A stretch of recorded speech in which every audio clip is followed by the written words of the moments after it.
A very good morning, Trinidad and Tobago. This is PSA TV. Welcome one and all, wherever you're joining us from. This is, of course, the Wake Up Call here. I am your host, Christy Kali Singh. It's a very beautiful, sunshiny Wednesday, if I may say, as opposed to, a lot of rain we've been getting these days. And to add to our sunshine this morning, we've got, joining me on set, Mr. Simon Baptiste. He is the CEO of Entertainment. It is the entertainment group that was basically responsible for Decibel. Good morning to you, Mr. Baptiste. Good morning to you. And how are you this morning? Good. Just so I make this a little clear, if you hear me sniffly, it's because I'm kind of under the weather, and my guest is also kind of under the weather, so forgive us this morning. Yeah, I guess it happens to... Well, I think we're just feeling the effects of the weather, perhaps. Yeah. Okay, so tell me about a little bit about yourself, first of all, before we get into the actual conversation. Sure. Well, I've been the CEO of Entertainment. I should say the company's been around now for 20 years. My business partner, Carolyn Paget, and I have been involved in the entertainment industry in all aspects, but we're mainly known for music. Yeah. We've represented, everyone from Maximus Dan to Nadia Batson, Cohen Dubois over the years. Currently, we represent Kesty Band, and beyond that, we also get involved in projects like the one we're talking about today, the Republic Bank Decibel Entertainment Festival. And Decibel has been one of the major platforms for youths to, get involved in the creative arts. How was this year's turnout for Decibel? Well, typically, this festival sees thousands pass through the gates over a period of 3 days. Saturday is usually our biggest turnout. I guess that's a day in which, it's a little bit more facilitated.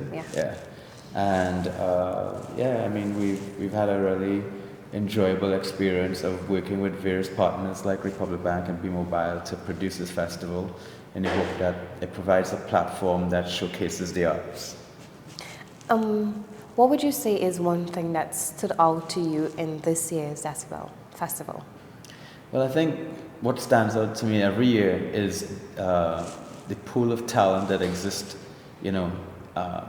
in our country, and the fact that it exists in nearly every field, from music to film to fashion to dance to the fine arts. I mean, it's amazing, the sort of resources that we have here. Yeah.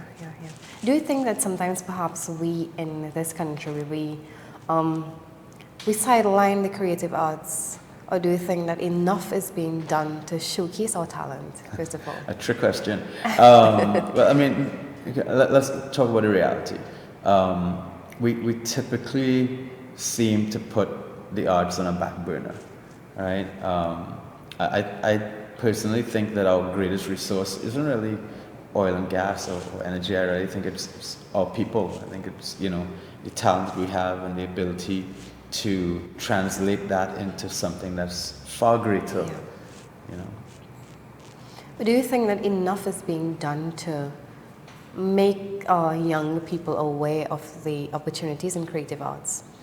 Typically, growing up, we would have all known, okay, you've got 3 major careers to choose from. You're either a doctor, a lawyer, a teacher. But, coming out of the creative arts, there are many opportunities in that field, but do you think it's explored enough? Do you think it's made aware enough for younger people in particular? Well, it's hard for me to measure exactly what's being done from any level, because I'm concentrating on what I have to do, what we have to do as a team.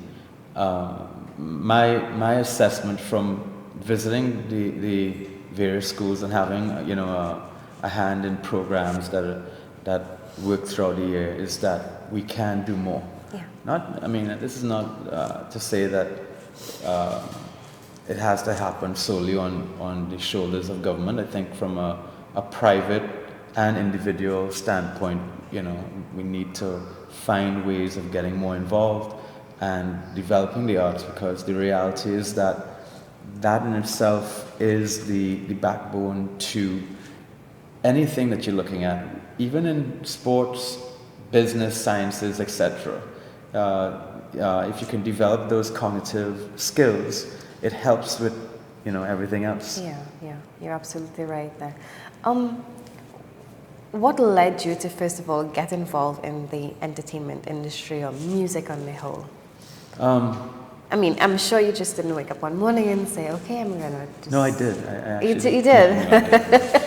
Does it ever happen that way? I mean, the fact is that I just always had a love for the arts. I grew up being very fond of watching movies and television, etc. shows, and always wanted to get involved in that respect. My brother, fancied himself as a DJ, so in the house there was always music playing, So I mean, I guess within that environment, I had a natural tendency to enjoy entertainment as a whole and wanted to be part of that fabric. And now that you are, do you have any regrets getting into it? No, not at all. I mean, I think that you have to find something that you love. I could have chosen those very typical fields. I could have become an attorney. I think anyone could probably become an attorney. The fact is that, there all these avenues and traditional avenues are available to us down here, but I felt at the time when I was pursuing something, I wanted to do something different and something that I loved and enjoyed. Yeah. And for me, it was, the arts and entertainment. If not creative arts, what would you have gotten into? Probably would have been a boring attorney. I mean, I don't think of myself as boring, perhaps, but I think that the field, I don't know if I would really enjoy that, but sometimes you feel like if you're pushed in a certain way. Yeah. And one thing I've been grateful for is that my parents wanted me to actually pursue that at first. Of course. But I'm grateful that they didn't make me feel like I had no choice but to do it. And I think that sometimes parents, they need to step back a bit sometimes and just go with what your child is telling you. I mean, what you want for your child may not necessarily be what the child wants for themselves. Well, I think the fact of the matter is that parents are, they will always look out. They want the best. They want to ensure that their children probably don't make the same mistakes that they've made. True. Right? And I think I read somewhere that parents always want their children to achieve what they didn't achieve while they were growing up. So it makes sense sometimes, Some might see it as overprotective. Well, I mean, and I'm not one to judge parents to begin with, but I do think you're right in that there should be some ability or flexibility to listen to your child, hear what it is that they're interested in, and be able to figure out whether or not, it makes the most sense. Because sometimes, I mean, we could be a little bit, as youth, be a little bit impulsive. And so sometimes there had to be certain realities that are fed to us. Very true. Yeah. How would you describe our entertainment sector in this country? Well, I think it's a burgeoning sector. I believe that, there's a lot of hope that exists for us in terms of being able to carry it forward. If we look at music alone as a force, I mean, I think that music has done really well. I think our artists, our producers, our writers, I mean, there's an industry there that could probably use a little bit more help than we're currently getting. But I think that we have demonstrated our ability to reach globally. I mean, just looking at the artists that I either work with or have collaborated with throughout the years, I'm seeing them reach the shores of Japan, I mean, reach as far as Australia. I mean, of course, the US, traditional markets there, Europe, etc. I think that there's a lot of hope and promise in terms of where it currently is and where it can go. How do you see technology being incorporated in entertainment in the years, and how can it possibly, put us out there a little bit more? Well, I mean, technology rests in our palms now with our smartphones, right? And today, compared to 20 years ago, let's say, I mean, you have an opportunity to immediately put what you have out there, and it be available to an entire global network. So I think that it only helps us get further. In terms of the education aspect of it, I'm not quite sure how many universities or not secondary schools, because I know secondary schools there's always a music course in it. But in terms of when you further in your studies locally, do you think more could be done to perhaps encourage younger people to get involved, to go ahead, pursue your dreams locally? Because UTT, I believe, is the only one to my knowledge who offers anything in music. Yeah, well, I think that there are a few courses and programs that are available. I mean, we have broadcasting, but when it comes down to the actual sound, do you think that enough is being done? Again, it's hard for me to judge on what level stuff is being done. Most of the time, the way that I look at it is, I'm not, and it's not to say I'm not interested in what's happening currently. I'm just really more focused on what we can do. So we are attempting to reach out to schools, find out where those programs exist, and what can be done to help them on a secondary level. Because I think that that's probably one of the best places to start beyond primary, obviously. And then if we can make a difference there, hopefully there are other people trying to do the same within the tertiary platforms as well. What stands out to you about the entire field? What stands out most? In terms of the entire field, work-wise, is it the camaraderie? Is it the challenges? The brotherhood, perhaps? Brotherhood. I mean, I'm not sure if it's there, but I'm asking. I think it's hard not to discuss the things that affect us the most, and really and truly, there are a lot of challenges, right? So I think that what stands out to me, really and truly, is our inability to come together the way that we should, in a collaborative sense, to move this thing forward. Too often we operate in these silos, and I feel as if, generally speaking, there tends to be a crabs in a barrel mentality that exists.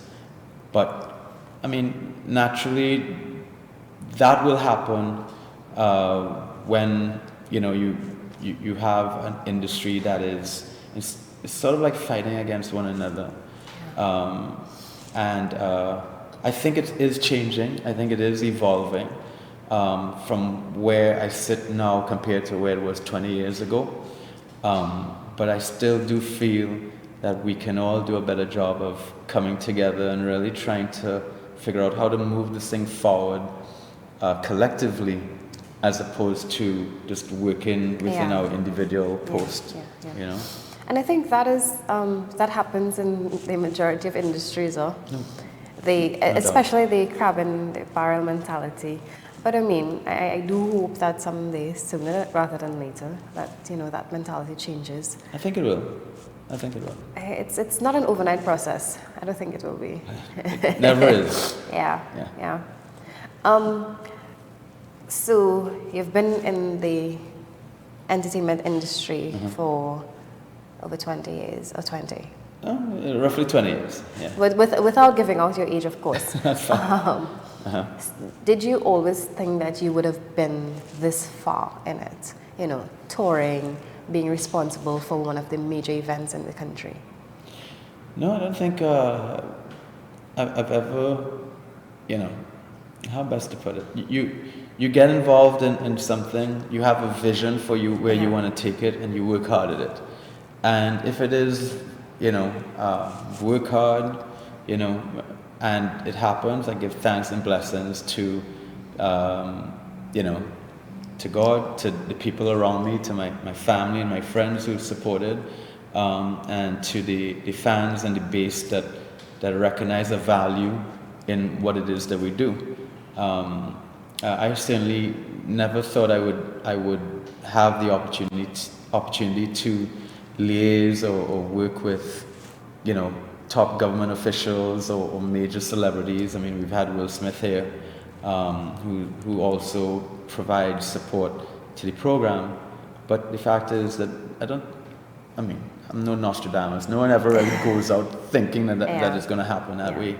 But I do think if you put a lot of hard work, effort, discipline into anything that you're doing, that inevitably there will be good results.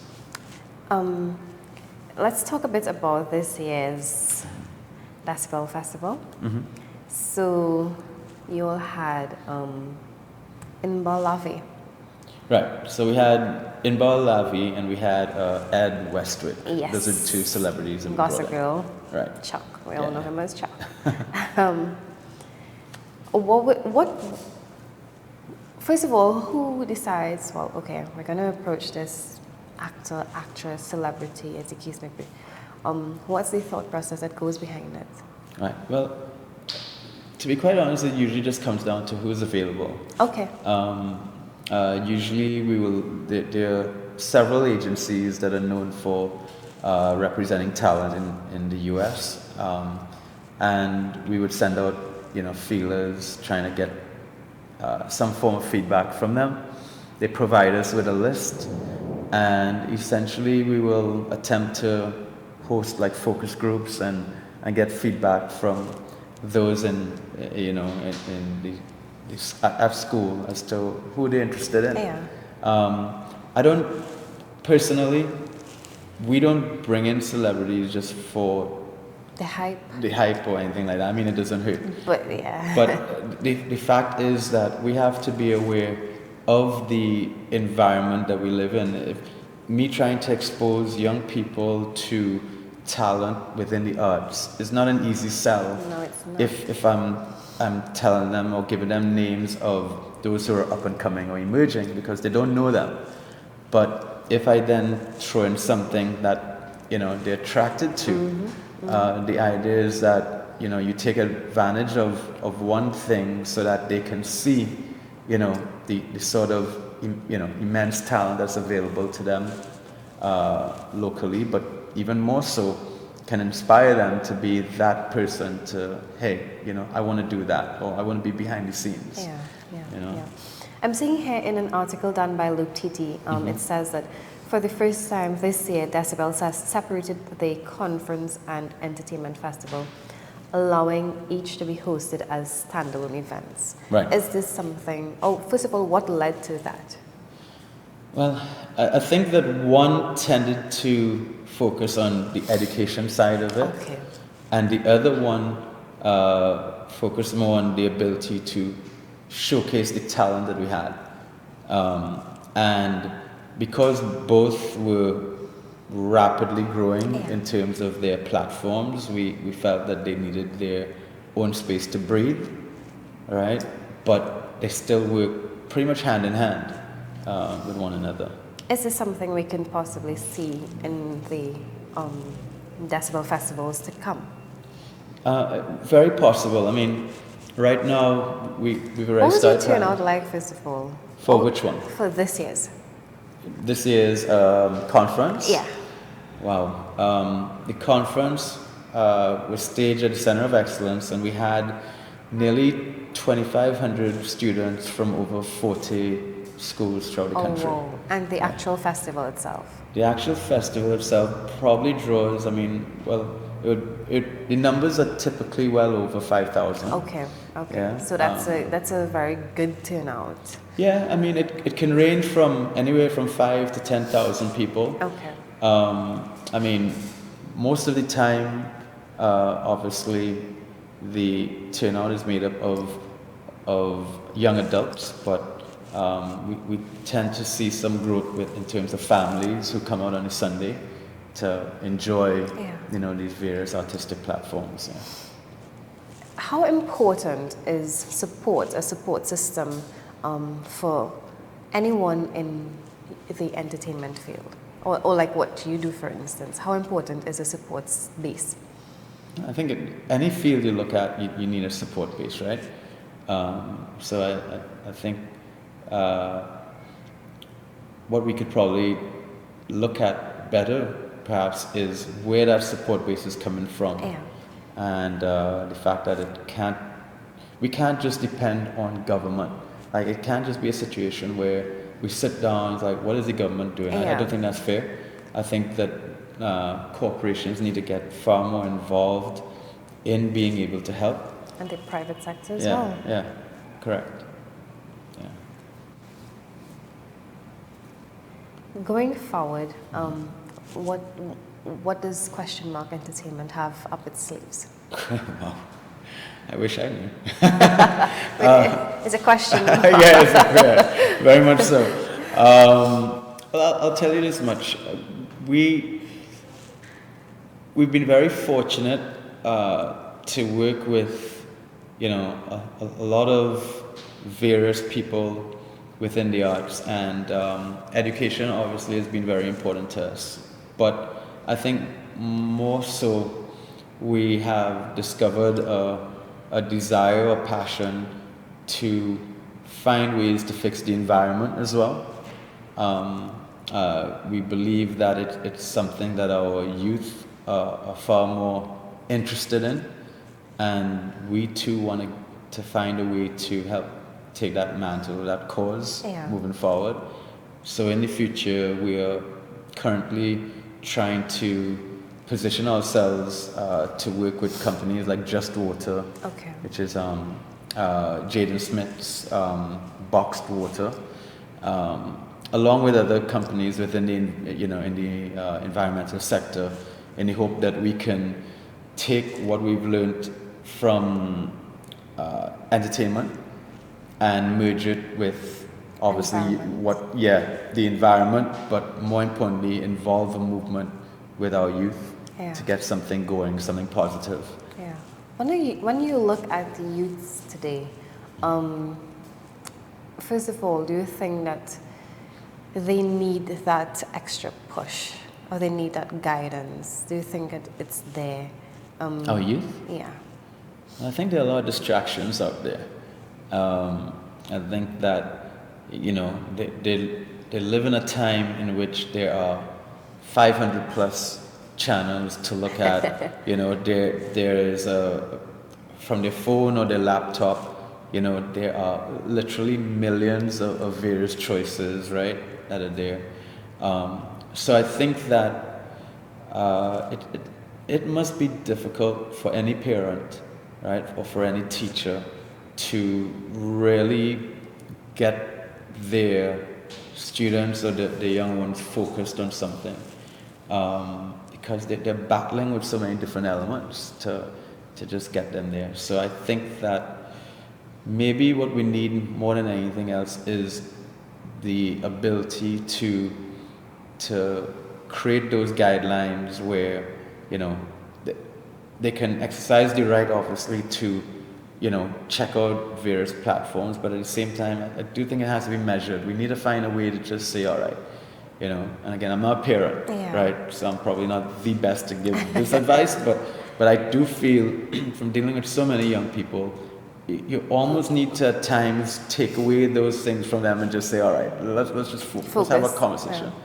I go to dinner with my wife, and she's like half the time on the phone. I wish I could just take away the phone. So I think that there's so many distractions around us, right? I just feel as if we need to find a way to get back to having a conversation, And funny enough that you're mentioning that, because I interviewed a young man recently, and we were talking about the art of communication and then how it has changed over time. Right. Whereas technology is fantastic. Right. But on the downside, you have people and younger people in particular who could barely hold a conversation. Yeah.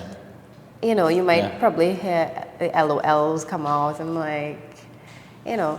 So while technology is good, we can't help but acknowledge the fact that, you know, there must be a balance. Yeah, absolutely. Well, I mean, when you think about it, right? The fact is that it's both a boon and a curse, right? Yeah. So, but again, like anything else, I mean, back in my day, you know, my parents, you know, ensured that there was a system that existed in which, all right, you know, you come home from school, you're allowed to do this between these hours, this between these hours, you know, we have dinner, the table, etc. I mean, that's not easy to do perhaps these days, but I mean, I think for me personally, it did help my development because those rules and those guidelines ensure that I didn't just kind of go off the rails, you know. So you're right. I mean, technology. As is everything has its pros and cons. Yeah, no, absolutely. Just like you said, it's a blessing and a curse sometimes. Yeah. Not just Trinidad alone, but there's a high percentage of youth unemployment. Right.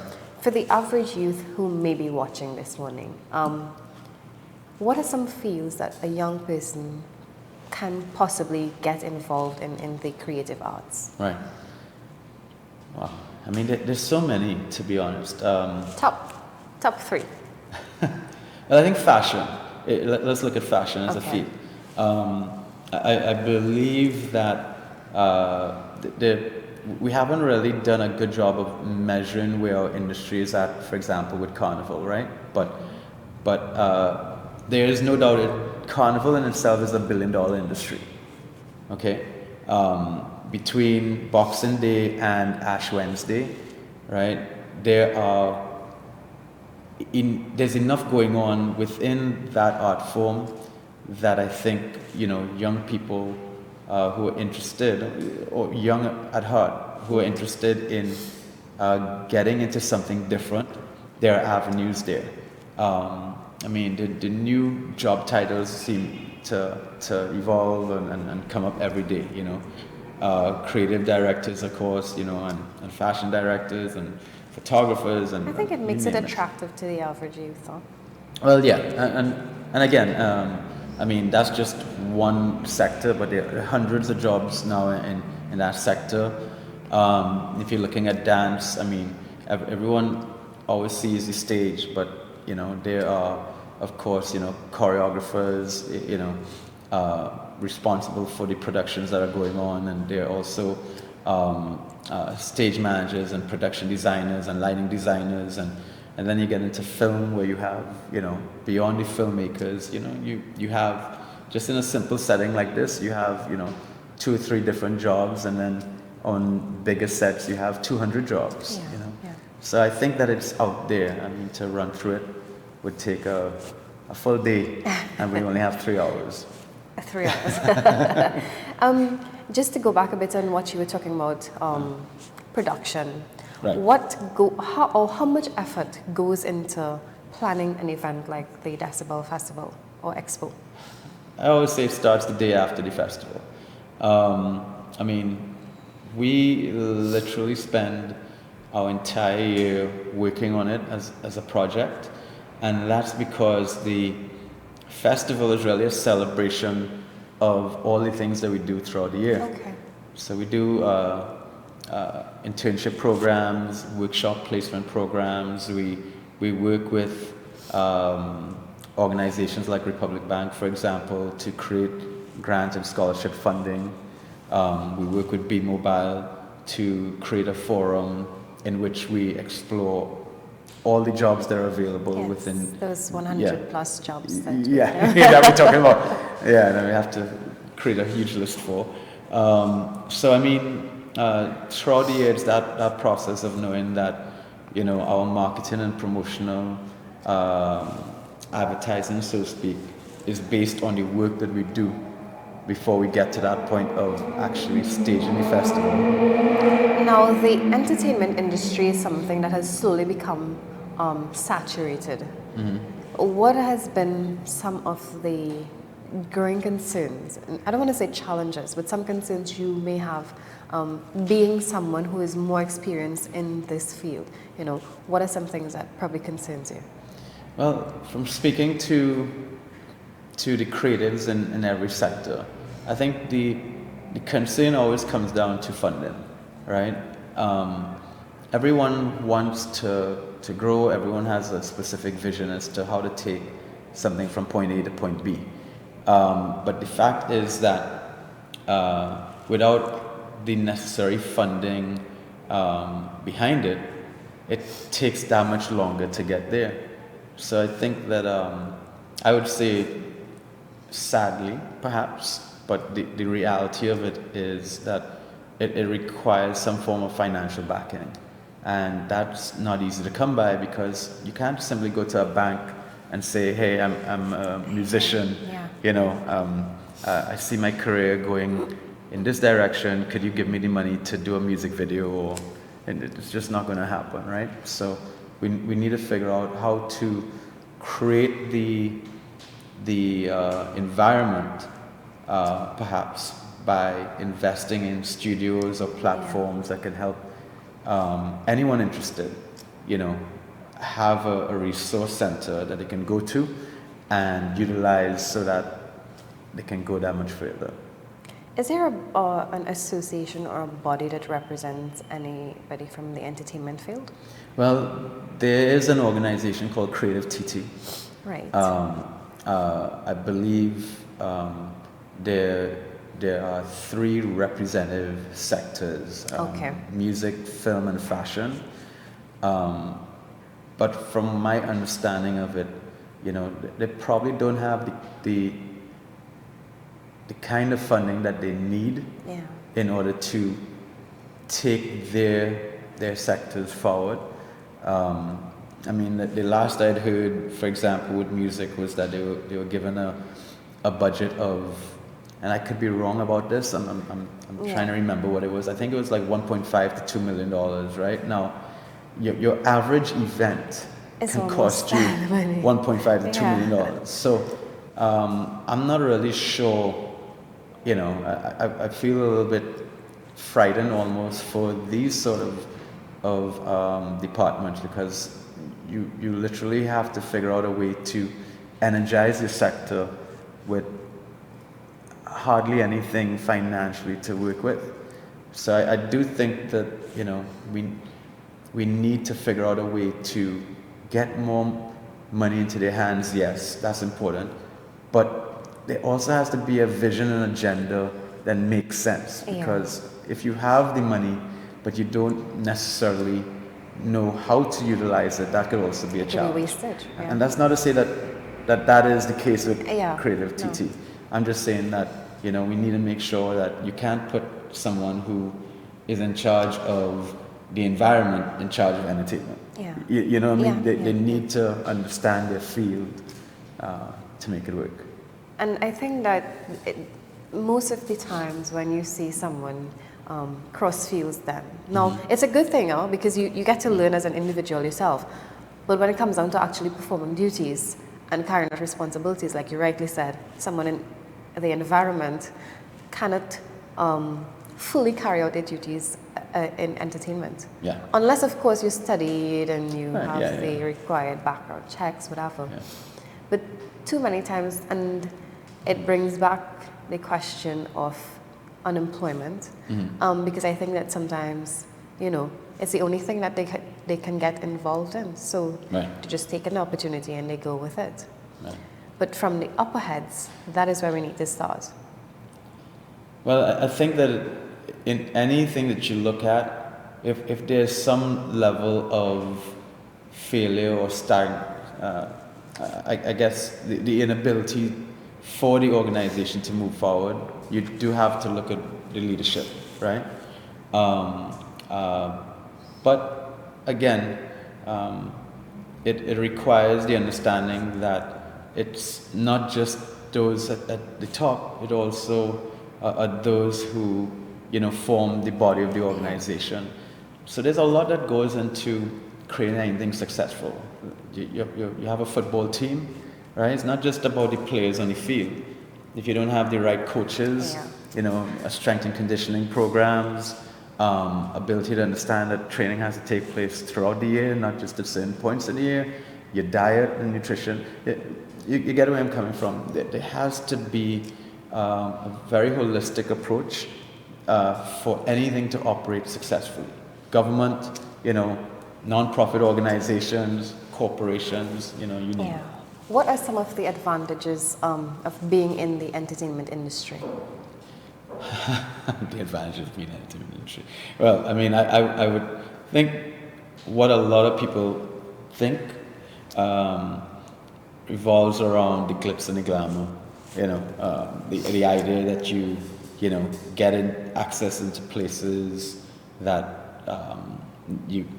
others may not have, easy access to. Yeah. So I think that there are those things, quite superficial, to be honest. But it. And on the flip side. The disadvantages to being in the entertainment industry. There will always be the expectation that you can help someone from a perspective of getting into places perhaps, or I don't know.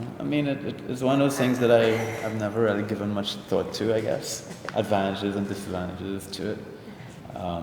I tend to look for the positives to begin with, but no doubt people tend to see the surface of something, like, you're doing something. Let me take music, right? Kes, right? They see it as this frivolous sort of thing. Like, they don't see it as an actual career, right? Oh, well, he's a singer, he works in this field or whatever. And I think one of the things that we're trying to change is the idea that what we do, whether we're promoters, right, whether we're artists taking the stage, whether we're behind the camera, even something like what you're doing in terms of broadcasting.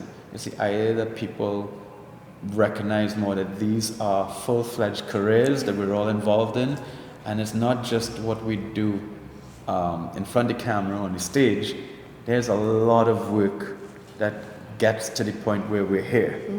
It doesn't just happen by setting up some lights and a camera. If they only know. Yeah. The back end of it, you have these long hours, long nights, sleepless nights. Yeah. The hard work and dedication that goes into these things. Oh, yeah. Not just an event, but everything that you do, basically. And you're basically an entrepreneur.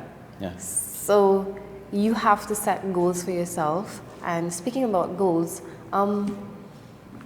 where do you see the entertainment industry, or where do you see entertainment in the next 5 to 10 years, perhaps?